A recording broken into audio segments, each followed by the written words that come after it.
बस हराम खाते जा रहे हैं कि अल्लाह हमें हराम खाने से बचा ले। सारी बुराइयां, हम शराब पीते जा रहे हैं, फिर कह अल्लाह हमें शराब की लत लग गई, अल्लाह हमें शराब से बचा ले। अल्लाह के बंदे पहले सब कुछ छोड़ फिर दुआ कर।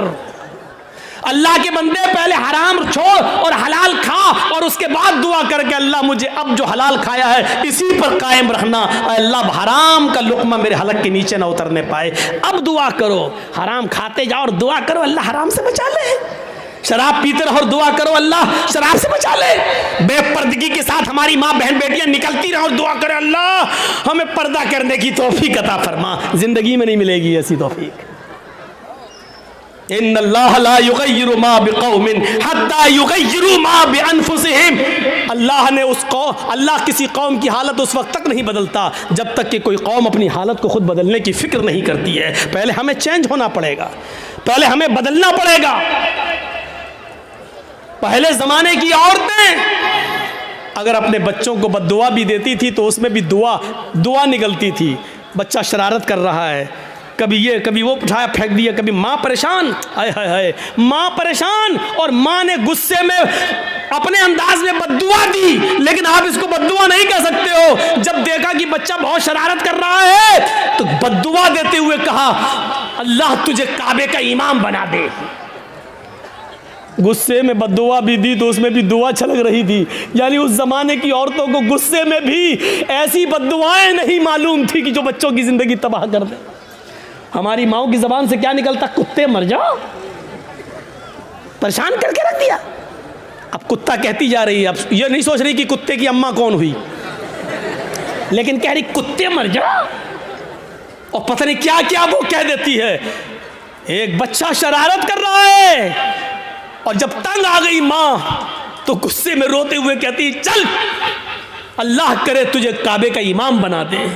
और पता नहीं कौन सी घड़ी में ये दुआ निकली और अर्श वाले ने इसको कबूल फरमाई और वो बच्चा फिर काबे का इमाम बनकर निकला। और ऐसा इमाम बना कि आज जिसको आज सुदैस के नाम से याद किया जाता है, कारी सुदैस, ये काबे के जो इमाम आज भी मौजूद हैं, ये उसी माँ की दुआ का नतीजा है जो उसने गुस्से में दी थी और अल्लाह ने उस बच्चे को काबे का इमाम बनाया जो आज भी काबे का इमाम है। ज़रूर उस माँ ने अपनी हलक के नीचे कभी हराम लुक़मा नहीं उतारा होगा। अगर हराम लुक़मा खाया होता तो ये दुआ कबूल ना होती। ज़रूर उस माँ की रगों में हलाल खून दौड़ रहा था और हलाल खून दौड़ने की दुआ का नतीजा था कि वो बच्चा काबे का इमाम बना। अगर आप चाहती हो कि हमारे बच्चे इब्न तैमिया बने, हमारे बच्चे सनाउल्लाह हमरसरी बने, हमारे बच्चे इब्न क़य्यिम बने, इब्नुल जौज़ी बने, हमारे बच्चे अहमद इब्न हंबल बने, हमारे बच्चे इमाम मालिक की तरह बने, तो आए मेरी माँ बहनों, तुम्हें अपनी रगों में हलाल खून दौड़ाना पड़ेगा, हलाल रोजी खाना पड़ेगी, रिज़्क़ हलाल का एहतिमाम करना होगा। आधी रोटी सही लेकिन हलाल, भूखा सो जाना गवारा है लेकिन हराम लुक़मा खाना गवारा ना हो, तब तुम्हारे कोख से पैदा होने वाले बच्चे इब्न तैमिया बनेंगे, इब्न क़य्यिम बनेंगे, सनाउल्लाह बनेंगे, इमाम मालिक बनेंगे, अहमद इब्न हंबल बनेंगे, तब बनेंगे। सब कुछ खाती रहो और कहो कि अल्लाह हमारे बच्चे को काबे का इमाम बना दे, नहीं हो सकता है। ये तल्ख जुमले तुम्हें सुनना पड़ेंगे।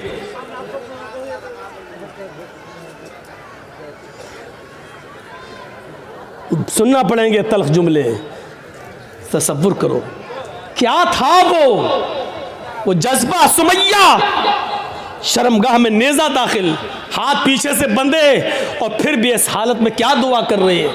आप ये नहीं कहोगे आपका बेटा हॉस्पिटल में भर्ती है, वेंटिलेटर पर रखा हुआ है, या कोई बाप वेंटिलेटर पर रखा है, आप हमारे पास आएंगे जर्जी साहब महलदार पाड़ा में आए, जुमे का खुतबा देना है, आप पर्ची लेके आएंगे मौलाना साहब जुमे के खुतबे में के बाद हमारे अब्बू के लिए दुआ कर दीजिए अल्लाह उनको शिफाए कामला अता फरमाए।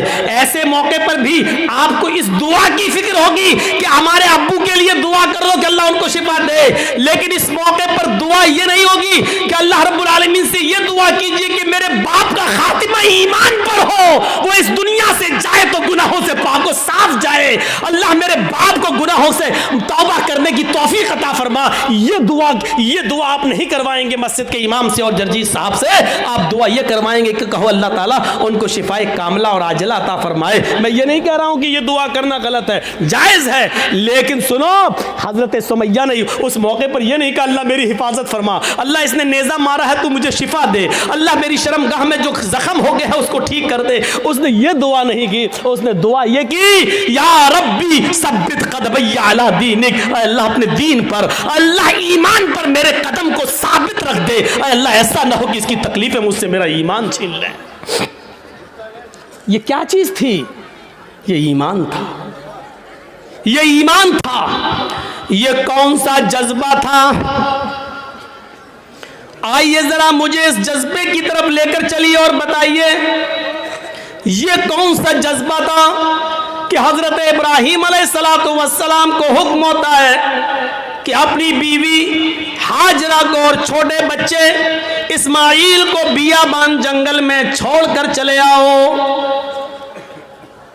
इब्राहीम अलैहिस्सलाम अपनी बीवी हाजरा को और उस बच्चे को लेकर जा रहे हैं। उस वक्त तक बीवी को पता नहीं कि ये मुझे लेके कहां जा रहे हैं। मेरा शौहर है, जहां जा रहा है मैं भी जाऊंगी, मेरा शौहर है, मुझे उनके साथ चलना है, मेरे पति है, मुझे उनके साथ जाना है। चंद दिनों के सफर के बाद एक बियाबान जंगल आ जाता है। उस बियाबान जंगल के अंदर अपनी बीवी को छोड़ देते हैं, अपने बच्चे को छोड़ देते हैं। हाजरा को उसी जंगल में छोड़ दिया। इस्माइल जो अभी अपनी मां का दूध पीते हैं उसी जंगल के अंदर छोड़ दिया।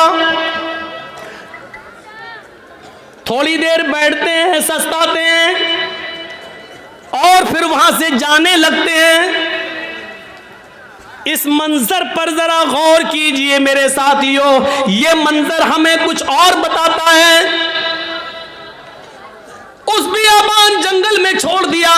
आज जिस जंगल को हम मीना के नाम से जानते हैं, मीना की वादी के नाम से जानते हैं, उस जंगल में छोड़ दिया है। आपको पहले उसकी एक कंडीशन बता दें, आप यहां से कलियाचक तक जाएंगे, जगह जगह पर आपको बिजली के पोल मिलेंगे, जगह जगह पर आपको बिजली के खंबे मिलेंगे, आप रोशनी पाएंगे और सीधे कलियाचक पहुंच जाएंगे। लेकिन उस जमाने में बिजली के खंबे नहीं लगे हैं, दिन में भी साए साए बीत रही है। इब्राहीम अलैहिस्सलाम ने, हाजरा ने उस जंगल में दाएं बाएं देखा, बड़े बड़े दरख्त तो लगे हैं लेकिन दरख्तों पर एक चिड़िया भी नजर नहीं आ रही है। चिड़िया कैसे नजर आएगी? क्योंकि दूर दूर तक पानी का पता नहीं है, पानी का नामो निशान नहीं है। चिड़िया भी ऐसे दरख्तों पर अपने नेस्ट, अपने घोंसले बनाती हैं जहां आसपास पानी हो, वो पानी पी सके और अपने बच्चों के लिए अपनी चोंच में पानी खींच कर लाकर अपने बच्चों को पिला सके। जब जंगल में दूर दूर तक पानी नहीं तो जंगल में एक भी चिड़िया, एक भी परिंदा भी नहीं दिखाई दे रहा है। सोचो, ऐसे बियाबान जंगल में हुक्म होता है कि यहीं अपनी बीवी को छोड़ दो। हजरत इब्राहिम थोड़ी देर बैठते हैं, फिर वहां से चलने लगते हैं। हाजरा ने देखा कि इब्राहिम जा रहे हैं, यहां तो कोई दुकान भी नहीं कि कोई सौदा लेने जा रहे हो, यहां तो दूर तक कोई सब्जी फरोश भी नहीं दिख रहा है कि जिससे सब्जी खरीदने जा रहे हो। जब उनको जाते हुए देखती हैं, अपने बच्चे को जमीन पर लिटाती है, जमीन पर, और पीछे पीछे चल के कहती हैं कहां जा रहे हो? इब्राहिम अलैहिस्सलाम ने इस जुमले का जवाब नहीं दिया। कहां जा रहे हो कुछ नहीं बोला, सीधे और आगे बढ़ते हैं।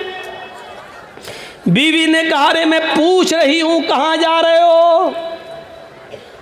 इब्राहिम अलैहिस्सलाम ने अभी भी जवाब नहीं दिया। इब्राहिम अलैहिस्सलाम सीधे चले चले जा रहे हैं, पीछे मुड़कर देखने का नाम नहीं लेते, न बीवी को देख रहे हैं न बच्चे को देख रहे हैं, चले चले जा रहे हैं। हाजरा ने अब पीछे से उनका दामन थामा, पीछे से उनका कुर्ता पकड़ा, पीछे से उनका दामन पकड़कर खींचा और खींच कर कहा, मैं कुछ पूछ रही हूं कि कहां जा रहे हो? हजरत इब्राहिम अलैहिस्सलाम ने ऐसे अपनी बीवी का हाथ पकड़ा और उसको यूं पकड़ के झटक दिया और आगे बढ़ने लगे। तब बीवी चीख कर कहती है, आए इब्राहिम कुछ तो बोलो, क्या मैंने आपकी बीवी होकर आपकी कोई नाफरमानी की है? हक की रिफाकत को अदा करने में मुझसे कोई गुस्ताखी हुई है? मियाँ बीवी के जो हुकूक होते हैं उसमें कोई हमसे कमी हुई है? खिदमत में कोई कमी हुई है? आपकी सेवा में कुछ कमी हुई है? मुझसे कोई लग़्ज़िश हुई है जो इस बियाबान जंगल में मुझे और इस बच्चे को अकेले छोड़ के जा रहे हो? इब्राहिम अलैहिस्सलाम की आंखों में आंसू आ गए, लेकिन आंसुओं को जमीन पर नहीं गिरने दिया। आंखें चढ़ा ली, नजरें आसमान पे डाली और आंखों से गिरने वाले आंसुओं को आंखों ही में पी गए। उसका एक कतरा भी जमीन पर नहीं गिरने दिया। फिर इसका भी जवाब नहीं दिया। आगे बढ़ते गए। जब इसका भी जवाब नहीं मिला तो हाजरा एक जुमला कहती हैं, इब्राहिम जा रहे हो तो जाओ, लेकिन ये बताओ कि कब आओगे? इब्राहिम अलैहिस्सलाम के पास इस बात का भी जवाब नहीं, कुछ नहीं बोल रहे हैं। आगे बढ़ते चले जा रहे हैं। खुशी खुशी लाए, अच्छी बातें करते हुए लाए, बीवी से प्यार भरी बातें करते हुए लाए, लेकिन जब जंगल में छोड़ा तो ऐसे पीठ फेर ली जैसे ये मेरी बीवी ही ना हो। जो पूछ रही है उसका भी जवाब नहीं। बीवी के सवाल भी गलत नहीं है, सही कह रही है कि मुझे अकेले इस बच्चे को अकेले छोड़ के जा रहे हो, और वो भी इस बियाबान जंगल में, लेकिन जवाब नहीं है। आगे और बढ़ते हैं तो लास्ट में बीवी कहती है, हाजरा इब्राहिम जब तुम जवाब ही नहीं दे रहे हो, ये भी नहीं मालूम कि कब आओगे, शाम तक आओगे, कल आओगे, 2 दिन बाद आओगे, 1 हफ्ते के बाद आओगे, 1 महीने के बाद आओगे, 1 साल के बाद आओगे, या आओगे ही नहीं?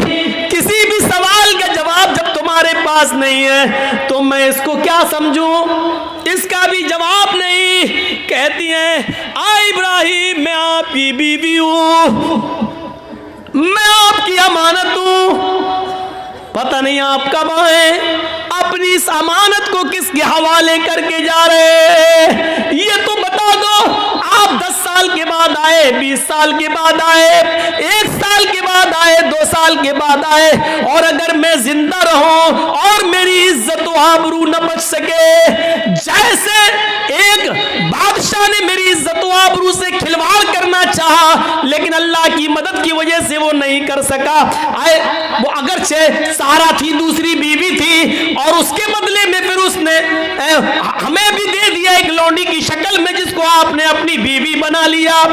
इब्राहिम मुझे ये बताओ कि अपनी इस अमानत को किसके सुपुर्द करके जा रहे हो? अगर मेरी इज्जत व आबरू महफूज न रही, मुझे किसके सुपुर्द करके जा रहे हो? बीवी जवाब कहती है, इला मन ततरुकुना, इब्राहिम आपने मुझे किसके हवाले किया है? हमें किसके जिम्मे सौंप के जा रहे हो? इस अमानत का जिम्मेदार कौन है? जब हाजरा ने यह कहा, कुरान के अल्फाज, इला मन ततरुकुना, आपने मुझे किसके सुपुर्द किया है, आपने मुझे किसके हवाले किया है, तब इब्राहिम अलैहिस्सलाम अब इसका जवाब देते हैं, लेकिन हाजरा की तरफ देख कर नहीं, बच्चे की तरफ देख कर नहीं। अगर पीछे घूमूंगा बीवी की शक्ल दिखेगी, मासूम बच्चे को देख लूंगा तो कहीं बीवी की और बच्चे की मोहब्बत मेरे दिल में ना आ जाए, और फिर मैं जिसका काम के लिए अल्लाह के हुक्म से जा रहा हूं, उस काम से कहीं मैं रुक न जाऊं। ईमानी ताकत देखिए, ईमानी इस ताकत की वजह से वो बीवी को नहीं देख रहे हैं, बच्चे को नहीं देख रहे हैं। बीवी की मोहब्बत है, बच्चे की मोहब्बत है, लेकिन ईमान की ताकत देखिए। क्या कहते हैं, न बीवी को देखना गवारा, न बच्चे को देखना गवारा। और बीवी कह रही है कि मुझे किसके सुपुर्द करके जा रहे हो? इस जंगल में तो चिड़ियां भी नहीं है, हमें इस जंगल में रात होगी, खतरनाक जानवर भी तो आ सकते हैं, मेरा क्या होगा? मुझे बताओ, मुझे किसके सुपुर्द करके जा रहे हो? इब्राहिम अलैहिस्सलाम ने कदम आगे बढ़ाते बढ़ाते, चलते चलते जवाब दिया, इल्लल्लाह, आए मेरी बीवी, मैंने तुझे और तेरे इस बच्चे को, मैंने तुझे और अपने इस बच्चे को अल्लाह के सुपुर्द कर दिया, अल्लाह के हवाले कर दिया है। यानी अल्लाह ने मुझे छोड़ने का हुक्म दिया, मैंने अल्लाह के हुक्म से तुझे छोड़ा, इस बच्चे को छोड़ा। मैं कहाँ जा रहा हूँ मुझे पता नहीं, अल्लाह जहाँ ले जाएगा मैं जाऊंगा, जो हुक्म देगा मैं करूंगा, कब आऊंगा इसका भी कोई पता नहीं, जब तक उसकी इजाजत हुक्म ना होगा मैं नहीं आऊंगा। आए मेरी बीवी, मैंने तुझे और इस बच्चे को अल्लाह के सुपुर्द कर दिया है, अल्लाह के हवाले कर दिया है। अब इब्राहिम अलैहिस्सलाम की बीवी का भी जवाब सुनो। जब देख लिया कि मेरे शौहर ने मुझे अल्लाह के सुपुर्द कर दिया, तो उसके ईमान की कैफियत देखो। अब हाजरा के अंदर भी अल्लाह का नाम सुनकर जो ईमान पैदा हुआ, जो ईमानी ताकत आई, अब वो उस जंगल के खतरों से नहीं डर रही है, उस बियाबान जंगल से नहीं डर रही है, उस जंगल के अंदर रात में कितने खतरनाक जानवर आएंगे उनसे नहीं डर रही है। इब्राहिम से कहती है, जब आपने मुझे अल्लाह के सुपुर्द कर दिया, अल्लाह के हवाले कर दिया, जाइए, अब आपको रुकने की जरूरत नहीं है। इब्राहिम, मेरी तरफ से और बच्चे की तरफ से बेफिक्र हो जाइए, चिंता मत करिए, घबराइए नहीं, अल्लाह हमको जाए नहीं करेगा, अल्लाह हमको बर्बाद नहीं करेगा, अल्लाह हमारा नुकसान नहीं करेगा, क्योंकि आपने मुझे अल्लाह के हवाले कर दिया है, अल्लाह के सुपुर्द कर दिया है। ये होती है ईमान की ताकत, जो आज हमारे अंदर नहीं है। ये ईमान जब हमारे अंदर नहीं है तो जिल्लत तो आएगी, रुसवाई तो आएगी। अल्लाह ने इसी ईमान के बारे में कहा था, वला तहनु वला तहजनु व अंतुमुल अअलौना इन कुंतुम मोमिनीन। हम इज्जत देंगे, बुलंदी देंगे, लेकिन ईमान पहले पैदा करो अपने अंदर, मोमिन बनकर दिखाओ। हाजरा ने मोमिना बनकर दिखाया, इब्राहिम ने मोमिन बनकर दिखाया, तो अल्लाह की मदद भी आई और बुलंदी भी मिली। अब देखो अल्लाह की मदद कैसे आती है, जब ईमान इनके अंदर पैदा हो गया। इब्राहिम ने अपने ईमान का हक अदा किया, हाजरा ने भी ईमान का हक अदा किया। अभी तक पीछे पीछे दौड़ रही थी कि बताओ मेरा क्या होगा। लास्ट में कहती है कि मुझे किसके सुपुर्द करके जा रहे हो? जवाब मिला अल्लाह के। फिर हट जाती है और कहती है अब जाओ, हमारे और बच्चे की तरफ से बेफिक्र हो जाना, अल्लाह ने जो हुक्म दिया उसको करिए, अल्लाह हमें जाए नहीं करेगा, अल्लाह हमें बर्बाद नहीं करेगा। वो उस बियाबान जंगल में रुक जाती है, उसी जंगल में रहने लगती है। गौर करो कि उस जंगल में 2 या 3 दिन के लिए ही पानी था, 2 या 3 दिन के लिए सत्तू था, इसके अलावा हाजरा के पास कुछ नहीं था। सत्तू खत्म हो जाते हैं, पानी खत्म हो जाता है, कोई काफिला भी वहां से गुजरता नहीं है। क्यों कोई काफिला गुजरेगा?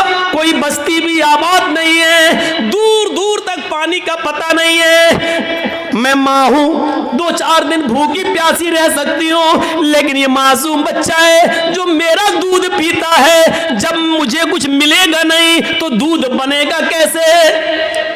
मैं खाऊंगी तो दूध बनेगा, जब दूध बनेगा तो बच्चा पिएगा।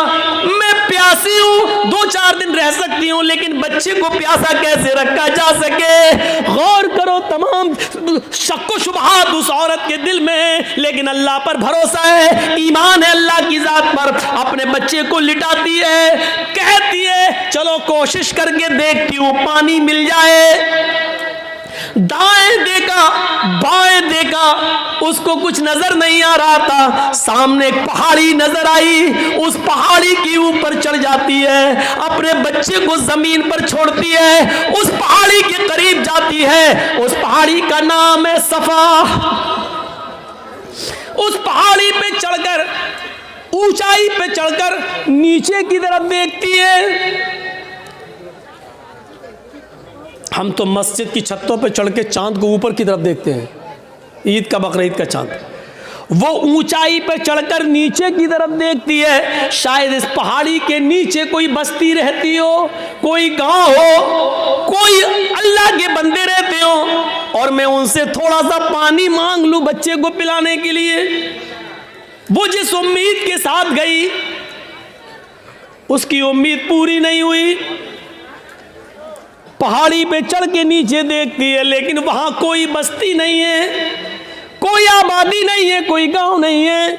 उसने उस बस्ती, उस पहाड़ी पे चढ़ के फिर घूमकर दूसरी तरफ देखती है कि उधर भी एक पहाड़ी नजर आ रही है।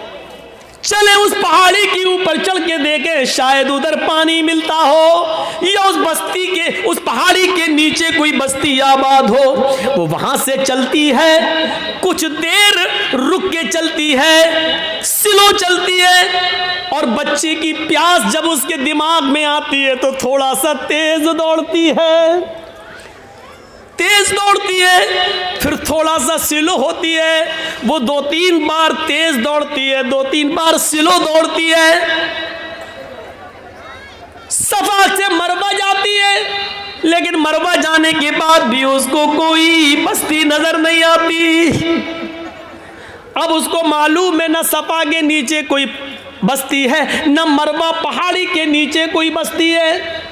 लेकिन बच्चे की प्यास जब देखती है तो बार बार जाती है, शायद कोई आने वाला आदमी मिल जाए, कोई काफिला मिल जाए, मैं किसी से पानी की चंद घूंट मांग कर बच्चे को पिला दूं। बच्चा अंगूठा अपने मुंह में रख के चूस रहा है। हदीस की किताबें कहती हैं सफा और मरवा के दौड़ दौड़ कर हाजरा ने 7 चक्कर लगा लिए। सफा से मरवा 1, मरवा से सफा 2, सफा से मरवा 3, मरवा से सफा 4, सफा से मरवा 5, मरवा से सफा 6 और फिर सफा से मरवा 7। फिर मरवा से सफा पर नहीं आई, 7 चक्कर लगाकर ना उम्मीद हो गई कि अब पानी नहीं मिलेगा तो अपने बच्चे के पास आकर बैठ गई, नजरें आसमान पे डाली। इलाहुल आलमीन, तुझे मालूम है, तू सब कुछ जानता है, तेरी जात से कोई चीज छिपी हुई नहीं है। 3 दिन पहले जब मेरा हस्बैंड, मेरा शौहर जा रहा था, मैंने उससे पूछा मुझे और इस बच्चे को किसके हवाले करके जा रहे हो? उसने कहा इल्लाह, अल्लाह के हवाले। इलाहुल आलमीन, मेरा पति मुझे तेरे सुपुर्द करके गया है, इस बच्चे को तेरे सुपुर्द करके गया है। मैंने भी यकीन दिलाया अल्लाह मुझे जाए नहीं होने देगा। इलाहुल आलमीन, मैंने आज तक अपने पति की अमानत में खयानत नहीं की है। मेरे पति का ये बेटा, मेरा ये बच्चा आगे चलकर दीन की खिदमत करेगा, मैंने दीन के लिए वक्फ कर दिया है। आय अल्लाह, मेरे इस बच्चे के लिए गिज़ा का इंतजाम फरमा दे, पानी का इंतजाम फरमा दे। दिल से जो आह निकलती है वो असर रखती है, पर नहीं ताकत परवाज मगर रखती है। ऊपर से अल्लाह रब्बुल आलमीन ने जिब्रील को हुक्म दिया, आए जिब्रील क्या देख रहे हो? मेरी बंदी मुझे पुकार रही है और मेरा बंदा इब्राहिम इन दोनों को, इस्माइल और हाजरा को मेरे सुपुर्द करके गया है। अगर मेरे सुपुर्द करने के बाद भी ये दोनों भूखे और प्यासे मर गए तो फिर दुनिया से विश्वास उठ जाएगा, फिर ईमान किसके अंदर पैदा होगा? आए जिब्रील, जाओ, जिस जगह इस्माइल एड़ियां रगड़ रहे हैं उसी जगह पर तुम अपना पर मारो और फिर मेरी कुदरत का करिश्मा देखो। जिब्राइल आए और उसी जगह पर मारा और पानी का चश्मा उसी जगह फूट गया। इब्राहिम, इस हाजरा ने देखा कि पानी का चश्मा निकल गया तो वो रोकने लगी, पानी है वो बह रहा है, वो रोक रही हैं, इधर ना चला जाए, उधर ना चला जाए। वो समझ रही थी शायद अभी ये थोड़ी देर के लिए बंद हो जाएगा, तो समेट रही हैं और जज्बात में कह रही, जो पानी तो बहता जा रहा है, वो ऐसे लेती चुल्लू, ऐसे रोक रही हैं और कहती जम जम, अबरानी जबान का लफ्ज़ जम जम। अरे कहाँ जा रहा, रुक रुक रुक, जम जम, जम जम का मतलब रुक रुक, ठहर जा।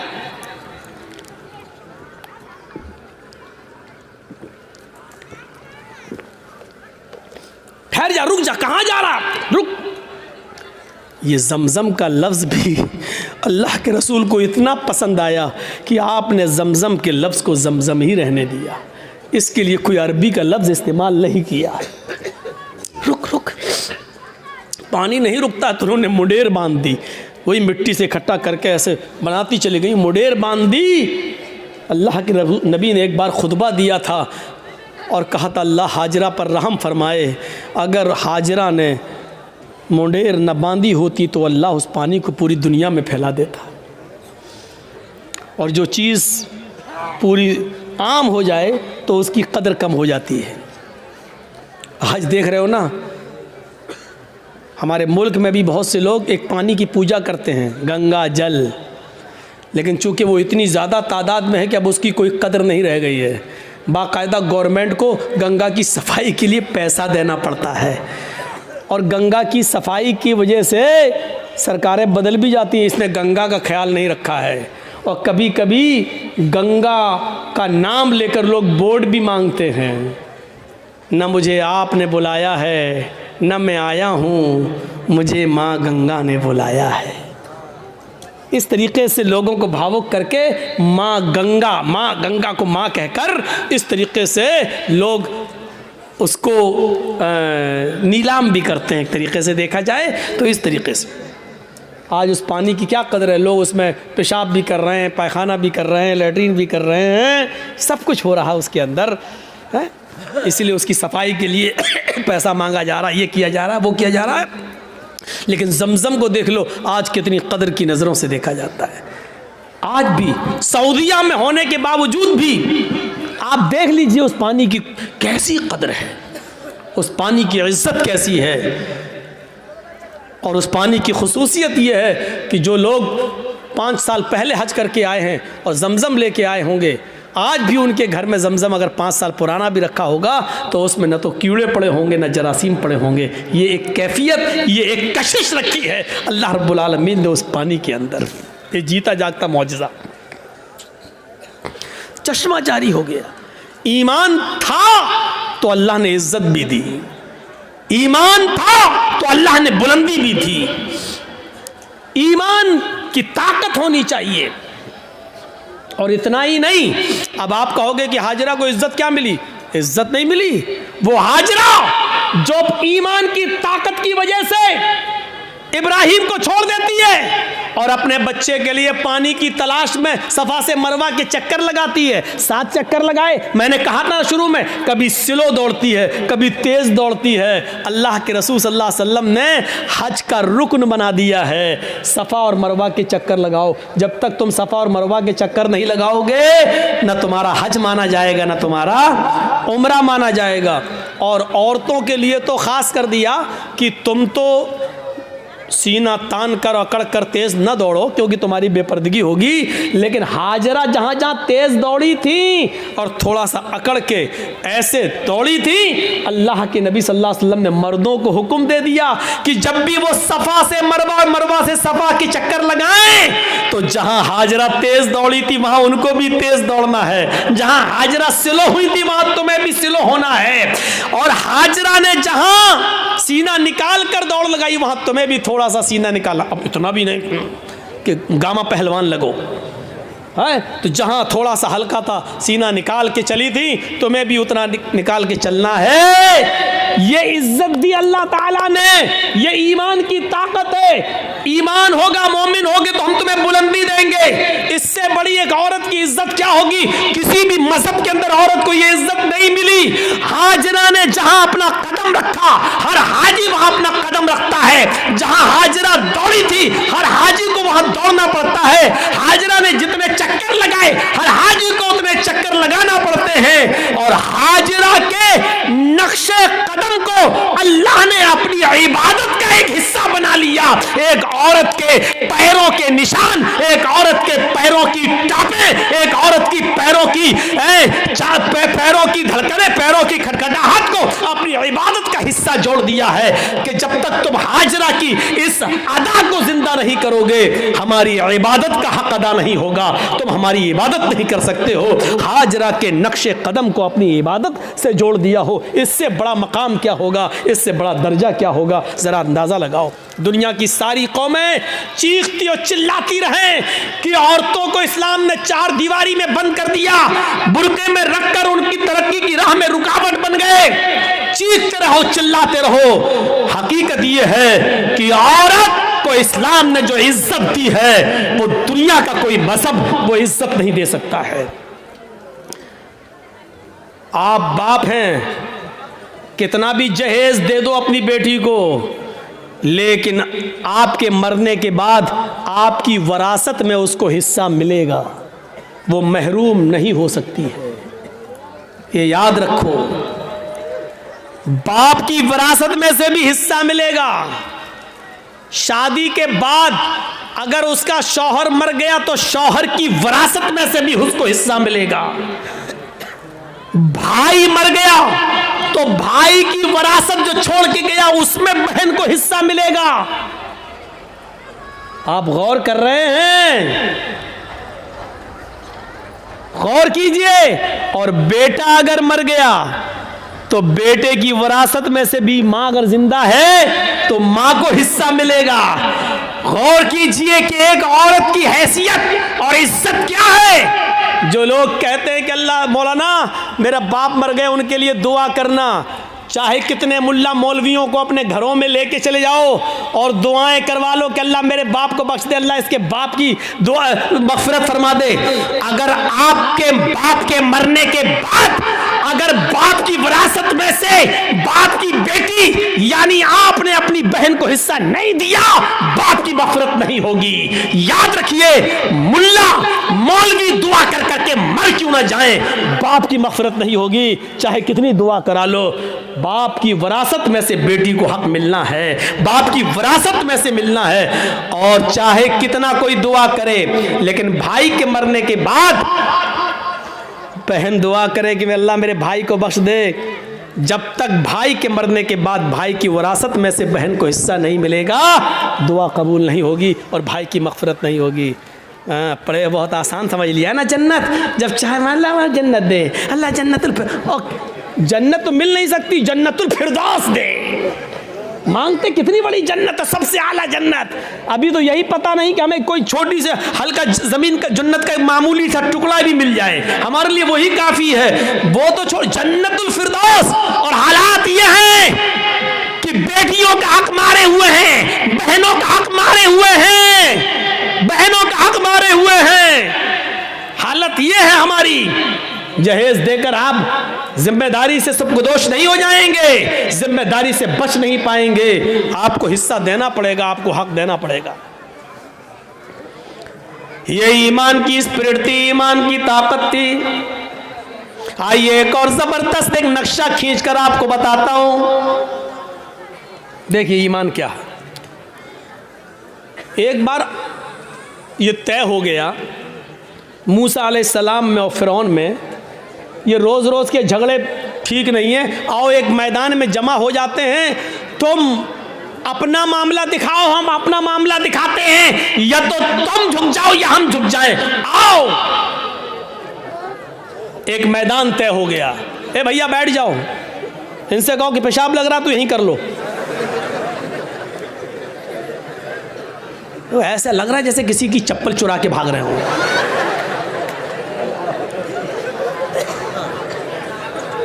बैठिए यार, छोड़िए। अब जो वाकया सुनाने जा रहा हूं वो बड़ा जबरदस्त और दिलचस्प वाकया है, उससे बहुत सी चीजें आपको मिलेंगी।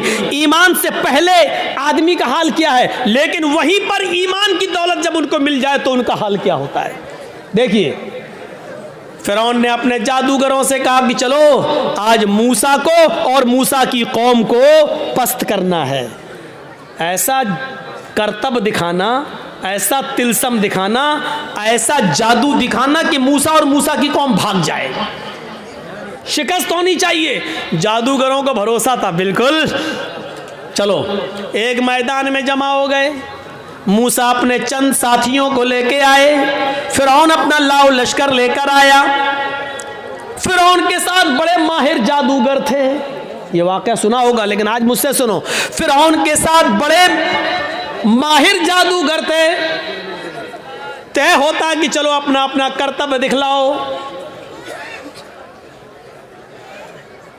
फिरौन ने कहा जादूगरों, अपने जादूगरों से चलो दिखाओ। जादूगर चूंकि ईमान वाले तो थे नहीं, इसलिए सौदेबाजी पर उतर आए और फिरौन से कहने लगे, फिरौन मेरे मालिक, मेरे आका, मेरे रब, मेरे खुदा, ये बता दो, अगर हम फिर मूसा पर गालिब आ गए, अगर हम जीत गए, अगर हमने मूसा और उनकी कौम को हरा दिया तो हमारा इनाम क्या होगा? पहले हमारा इनाम तो बता दो, हम ऐसे ही क्यों करतब दिखाएं? हमारा इनाम क्या होगा? फिरौन ने कहा कि दिखाओ अपना करतब, दिखाओ अपना जादू। तो फिरौन के जादूगरों ने जादू दिखाने से पहले क्या कहा? कुरान उन जादूगरों के अल्फाज को रिकॉर्ड करता है। उन जादूगरों ने फिरौन से कहा, इन्ना लना लाजरन इन कुन्ना नहनुल गालिबीन। ठीक है, हम अभी जादू दिखाते हैं, लेकिन आए फिरौन ये बताओ, अगर हमने मूसा और मूसा की कौम को हरा दिया और हमारा करतब देखकर, हमारा नाटक देखकर अगर ये सब हार जाओ, भाग जाएं, तो हमारा अज्र क्या होगा? इन्ना लना लाजरन, हमारी मजदूरी क्या होगी, हमारा इनाम क्या होगा? इन कुन्ना नहनुल गालिबीन, अगर हम इनके ऊपर गालिब आ गए तो, अगर हम इनके ऊपर गालिब आ गए तो क्या इनाम होगा? फिरौन ने मुस्कुराते हुए जवाब दिया, इन्नकुम लमिनल मुकर्रबीन, अगर मूसा और मूसा का लश्कर हार गया, शिकस्त फाश दे दी, डर गया और भाग गया, तो तुम, लमिनल मुकर्रबीन का तर्जमा मैं, तुम मेरी कैबिनेट में शामिल हो जाओगी, कैबिनेट मिनिस्टर बन जाओगे। सही तर्जमा ये, तुम मेरे बहुत करीब हो जाओगे। एक चीफ मिनिस्टर होता है, एक प्राइम मिनिस्टर होता है, तो प्राइम मिनिस्टर और चीफ मिनिस्टर का के करीबी लोग कौन होते हैं? जो उसकी कैबिनेट में शामिल होते हैं। जो भी चीफ मिनिस्टर को करना होता है वो अपनी कैबिनेट से मशवरा करता है, प्राइम मिनिस्टर को जो करना होता है वो अपने कैबिनेट से मशवरा करता है। तो हम जो भी कुछ करेंगे तुम्हारे मशवरे से करेंगे, यानी तुम हमारे मुकर्रब हो जाओगे, हम तुम्हें अपनी कैबिनेट में शामिल कर लेंगे। बअल्फाज दीगर हम तुम्हें अपना वजीर बना देंगे, तुम्हें हम अपना मिनिस्टर बना लेंगे, वजीर बना लेंगे, तुम्हारा ये इनाम होगा। अब इतना सा लालच अगर किसी को मिल जाए तो ये तो बहुत बड़ी बात हो गई ना, बहुत बड़ी बात हो गई। आज भी अगर बीजेपी की तरफ से किसी मुसलमान को ये ऑफ़र मिल जाए तो वो भी बीजेपी पे चला जाता है। और देख लीजिए कितने लोग जा चुके हैं कि कैबिनेट में शामिल कर लिया जाएगा, बस हमारे लिए इतना ही काफ़ी है। अब तो सब कुछ जायज़ हो गया, जो भी वो करेंगे वो सब ठीक है, वो सब ठीक है। अब तो झूठ को भी सच कहना पड़ेगा। जब उन जादूगरों ने सुना कि फिरौन कह रहा है कि इन्नकुम लमिनल मुकर्रबीन, तुम हमारे मुकर्रब हो जाओगे, हमारी कैबिनेट में शामिल हो जाओगे, हमारे मिनिस्टर बन जाओगे, इतना बड़ा इनाम का जब लालच उनको मिला तो वो फौरन तैयार हो गए। फिर उनके पास जो रस्सियां थी उन्होंने उन रस्सियों को फेंका, उन्होंने उन रस्सियों को डाला। उन्होंने जब उन रस्सियों को मूसा के सामने और मूसा की कौम के सामने फेंका तो वो रेंगते हुए सांप बन गए, रेंगते हुए सांप बन गए, सांप बनकर रेंगने लगे। हालांकि वो सांप नहीं थे, वो नजर बंदी थी, हमें दिखाई दे रहे हैं सांप की तरह रेंग रहे, लेकिन वो सांप नहीं थे। जैसे जादूगर जो हमारे मोहल्ले में आता है, मिट्टी उठाएगा, रखेगा, मुट्ठी बंद करेगा, छू मंतर जादू करके ऐसे घुमा के खोलेगा, रुपया बन जाएगा। हालांकि वो रुपया नहीं है, वो मिट्टी है, लेकिन हमें रुपया दिख रहा है। अगर जादूगर मिट्टी को रुपया बनाना जानता होता तो अपना जादू ख़त्म करने के बाद फिर कटोरा लेकर 1-1, 2-2 रुपए की भीख हमसे क्यों मांगता? वो कहता है कि ये कला है, ये मिट्टी को मैंने रुपया बनाया, ये सिर्फ हमारी हाथ की सफाई है। ये तुम्हें रुपया दिख रहा है लेकिन हकीकत में रुपया नहीं है। अगर रुपया होता तो फिर हम घर बैठ के ये तमाशा क्यों दिखाते तुम्हें? हम तो घर बैठ के मिट्टी का रुपया बनाते रहते। मूसा और मूसा की कौम को वो रंगते हुए सांप दिखने लगे तो मूसा अलैहिस्सलाम डरने भी लगे, ऐसे हटने भी लगे। फौरन अल्लाह ताला ने फरमाया मूसा डरो नहीं, ला तखफ या मूसा, अरे मूसा डरो नहीं, तुम्हारे पास जो लाठी है ना, जो डंडा है, इसको जमीन पर मारो, अन अलक़ि असाक, जमीन पर इस लाठी को मारो। मूसा अलैहिस्सलाम ने वो लाठी जमीन पे मार दी और जैसे ही जमीन पे लाठी मारी वो अज़दहा बन गया। अज़दहा बहुत बड़ा होता है, वो अज़दहा बन गया और उसने अपना मुंह फाड़ा और अंदर को सांस ली, बाहर को नहीं, अंदर को, अंदर को। जब उसने अंदर को सांस ली तो वो जितने भी सांप जो रस्सियां बनी हुई थी वो सब उसके मुंह में घुसते चले गए, करके सबको खा गया। यहीं से मूसा फिरौन के जादूगरों की अकल ठिकाने आ गई। वो समझ गए हमने जो दिखाया वो नकली चीज़ थी, मूसा ने जो दिखाया वो ओरिजिनलिटी थी, वो असलियत थी। वो समझ गए कि अब हक के आगे मेरा बातिल नहीं चलेगा। यकदम वहीं से बदल गए, यहीं से चेंज हो गए। मूसा अलैहिस्सलाम ने डंडा जमीन पे मारा, वो अज़दहा बन गया, अज़दहा उनके सांपों को निकल गया। फिरौन के जादूगर समझ गए कि अब मेरी खैर नहीं, अगर मैंने कुछ और दिखाया तो हमारी आफत, हमारी बर्बादी, क्योंकि हमने जो दिखाया वो जादू था, मूसा ने जो दिखाया वो हकीकत है और जादू कभी हकीकत का मुकाबला नहीं कर सकता। फौरन वहीं के वहीं वो सारे जादूगर पलटे और चीख पड़े, आमन्ना बिर्रब्बे मूसा व हारून, हम मूसा और हारून के रब के ऊपर ईमान ले आए। चीखते हुए उन्होंने कहा अब हमने फिरौन को छोड़ दिया, मैं मूसा और हारून के रब पर ईमान ले आया। उन्होंने ये नहीं कहा कि मैं अल्लाह पर ईमान लाया। जादूगरों ने क्या कहा? बिरब्बे मूसा व हारून, हारून और मूसा के रब पर ईमान लाया। अगर वो ये कहते हैं कि मैं तो अल्लाह पर ईमान लाया तो लोगों का अल्लाह और लोगों का खुदा तो वही बना हुआ था फिरौन, इसलिए मूसा और हारून का रब नहीं था। मूसा और हारून अलैहिस्सलाम ने कभी फिरौन को अपना रब नहीं माना, मूसा और हारून ने अपना रब अल्लाह को माना था। इसलिए क्या कहा?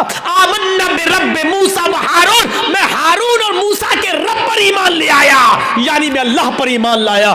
फिरौन तो शजदर रह गया, लाया था मूसा और उनको हराने के लिए और ये तो हम ही हार गए। ये सारे जादूगर पलट गए, ये सारे जादूगर उधर चले गए।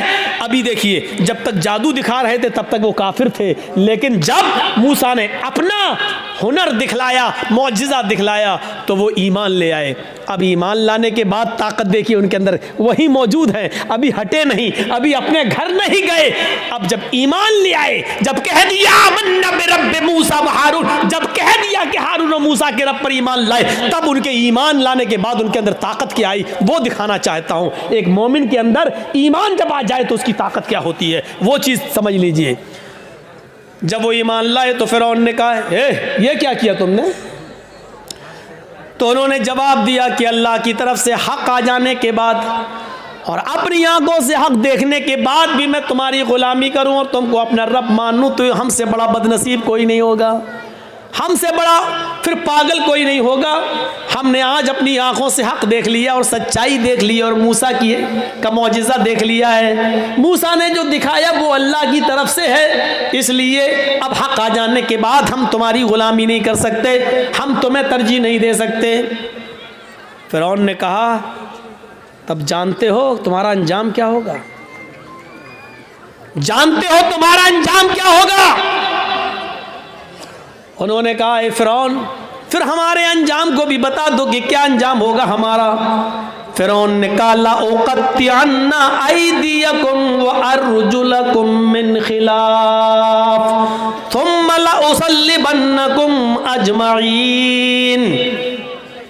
कुरान कह रहा है आए मेरे जादूगरों, अगर तुमने मूसा और हारून के रब को छोड़कर मुझे रब न माना और तुम न पलटे तो हम तुम्हें क्या अजाब देंगे, क्या सज़ा देंगे तुम जानते हो। लउक़त्तिअन्ना अयदियकुम व अर्जुलकुम मिन खिलाफ, हम तुम्हारे हाथ कटवा देंगे, हम तुम्हारे पैर कटवा देंगे मुखालिफ सिमतों से, यानी दाहिना हाथ काटेंगे तो बायां पैर और बायां हाथ काटेंगे तो दायां पैर। अगर हमने दायां हाथ काटा तो बायां पैर कटवाएंगे और किसी का अगर हमने बायां हाथ काटा तो उसका दायां पैर कटवा देंगे। लउक़त्तिअन्ना अयदियकुम व अर्जुलकुम, अरबी से वाकिफ होंगे तो आप समझ जाएंगे, लेकिन अरबी से वाकिफ नहीं है। अल्फाज की ज़्यादती माना की ज़्यादती पर दलालत करती है। अरबी ज़बान में क़ता यक़ताओ के माना होते हैं काटना, ये इसको कहा जाएगा क़ता, काटना। लेकिन इधर से काटा, इधर से काटा, इधर से काटा, ये काटा, ये काटा, इसको कहा जाता है क़त्ता युक़त्तिउ तक़ती, टुकड़े टुकड़े करना। फ़िरौन ने ये नहीं कहा था कि हम तुम्हारे हाथ और पैर काट देंगे। फ़िरौन ने कहा लउक़त्तिअन्ना अयदियकुम व अर्जुलकुम, हम तुम्हारे हाथ के टुकड़े टुकड़े करवा देंगे, हम तुम्हारे पैर के टुकड़े टुकड़े करवा देंगे।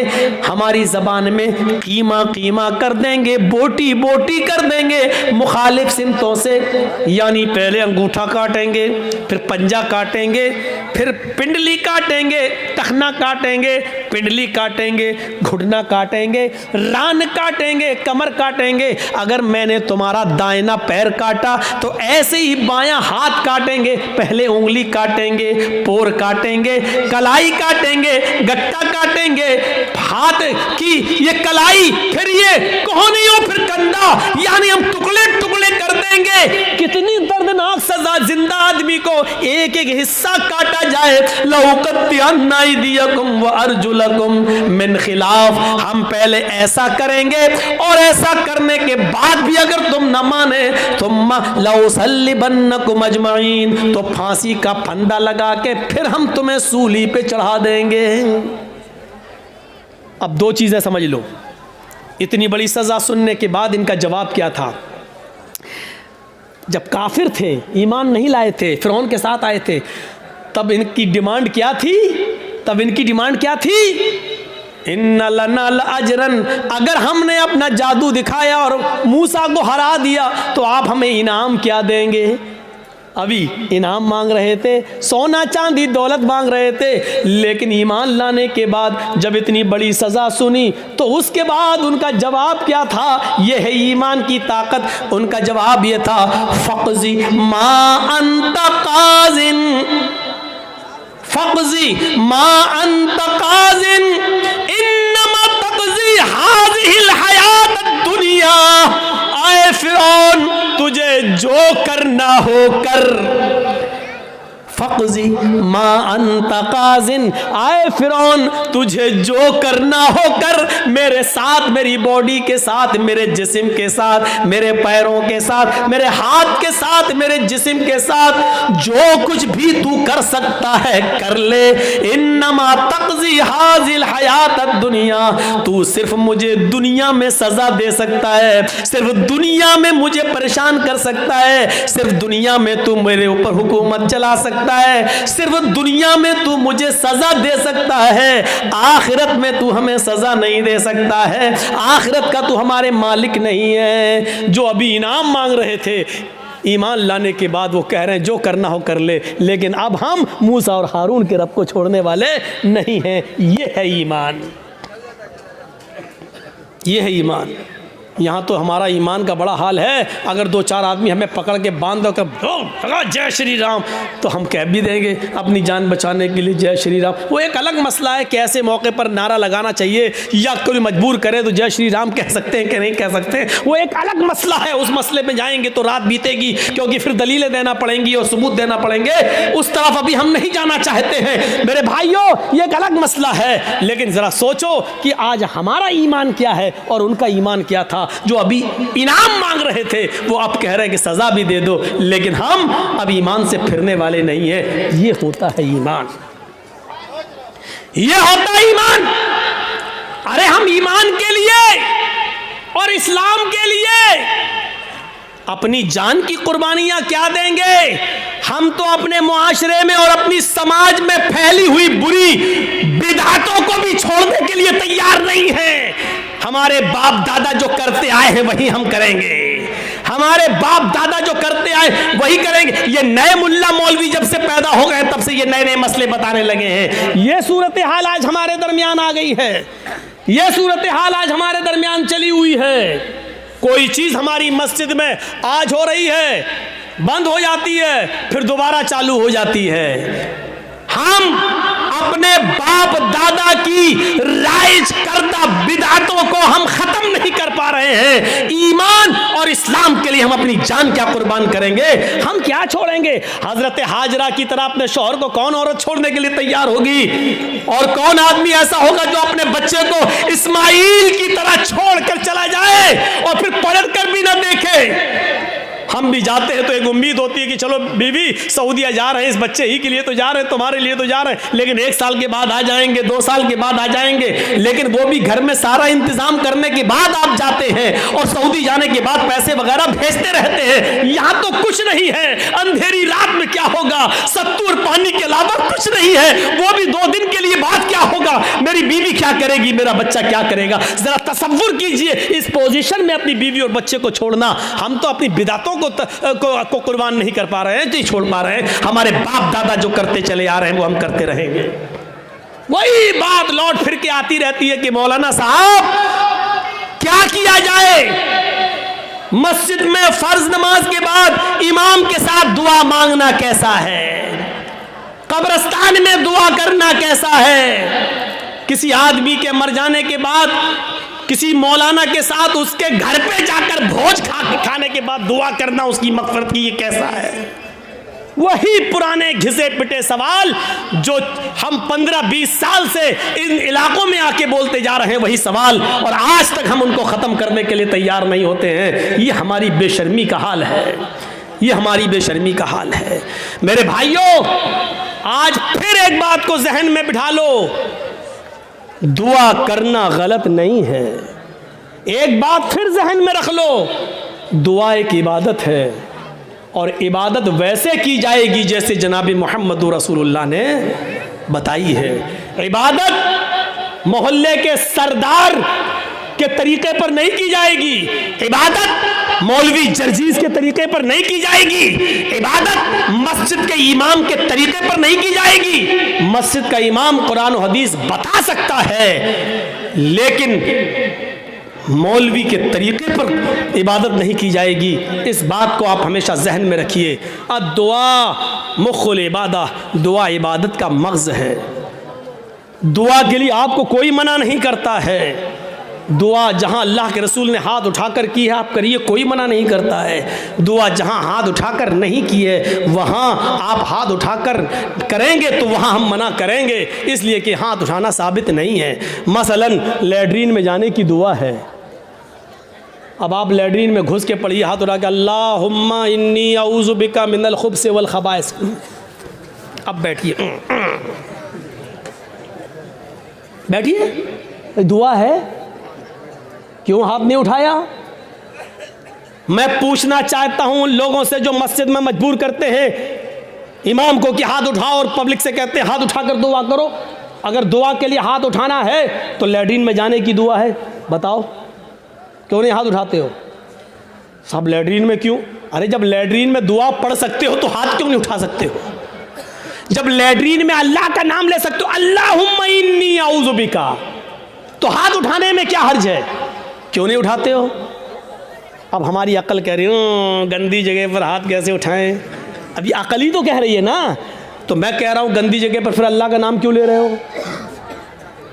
नहीं साहब, वो तो अल्लाह के नबी ने बताया है, तो अल्लाह के नबी ने बताया तो यहाँ अल्लाह के नबी ने हाथ नहीं उठाया तो हम हाथ नहीं उठाएंगे। अच्छा, खाना खाओ, क्या दुआ है? बिस्मिल्लाह या बिस्मिल्लाहि व अला बरकतिल्लाह, ये दुआ है खाना खाने की। अब आप खाना बैठो, जर्जी साहब खाना लग गया, बिस्मिल्लाह, अब हम खाएं।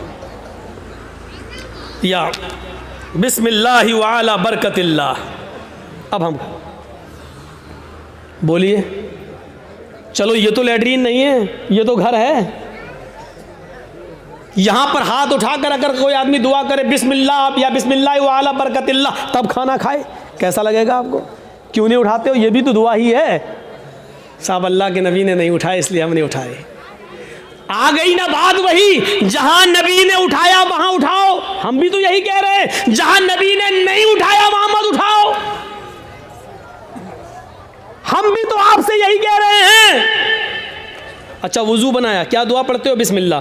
वुजू के बाद क्या दुआ पढ़ते हो? अशहदु अल्ला इलाहा इल्लल्लाह व अशहदु अन्ना मुहम्मदन अब्दुहु व रसूलुहु अल्लाहुम्मा जअलनी मिनत तव्वाबीन व जअलनी मिनल मुततहिरीन। यही दुआ तो पढ़ते हो। अच्छा, वुजू बनाने के बाद किसी को देखा, पैर धुलने के बाद आया हो, किबले की तरफ मुँह करके अशहदु अल्ला इलाहा इल्लल्लाह वहदहु ला शरीका लहु व अशहदु अन्ना मुहम्मदन अब्दुहु व रसूलुहु अल्लाहुम्मा जअलनी मिनत तव्वाबीन व जअलनी मिनल मुततहिरीन। मैं पूछना चाहता हूँ, क्यों नहीं हाथ उठाते हो? यहाँ वुजू के बाद की दुआ है, हाथ उठाना साबित नहीं है। अजान के बाद की दुआ है, अल्लाहुम्मा रब्ब हाज़िहि दावति ताम्मा व सलातिल काइमा आति मुहम्मदनिल वसीला वल फजीला, लेकिन हाथ उठाना साबित नहीं है। चांद देखकर दुआ मांगना साबित है, चांद देखकर दुआ मांगी जाए, लेकिन हाथ उठाना साबित नहीं है। इसी तरीके से कब्रिस्तान में जाकर दुआ करना जायज है। अल्लाह के नबी ने फरमाया इस्तगफिरू li अखीकुम, अपने भाई के लिए दुआ करो। हर आदमी को मिट्टी देने के बाद अपने भाई के लिए दुआ करना चाहिए, लेकिन यहां हाथ उठाना साबित नहीं है। जैसे इन जगहों पर हाथ उठाना साबित नहीं है, ऐसे ही कब्रिस्तान में भी हाथ उठाकर दुआ करना साबित नहीं है। या है तो हमें बताओ कहां है? नहीं साहब, उठा लें तो हर्ज क्या है? अब इसका जवाब सुनो। अरे हमने हाथ उठाकर दुआ कर ली तो हर्ज क्या है? तो अब मुझे जवाब दो, लैट्रीन में हमने कह दिया हाथ उठाकर अल्लाहुम्मा इन्नी अऊज़ु बिका मिनल खुब्ज़ि वल खबाइस, तो हर्ज क्या है? मुझे इतना बता दो। अजान के बाद हमने हाथ उठाकर दुआ मांग ली है, अशहदु अल्ला इलाहा इल्लल्लाह, हर्ज क्या है? मुझे बता दो। यहां आपको हर्ज लगता है, मुझे कब्रिस्तान में हाथ उठाकर दुआ मांगने में हर्ज लगता है। क्यों इस्लाम को अपने और अपने बाप दादा के तरीके पर चलाना चाहते हो? इस्लाम चलेगा तो सिर्फ फातिमा के बाप के तरीके पर चलेगा।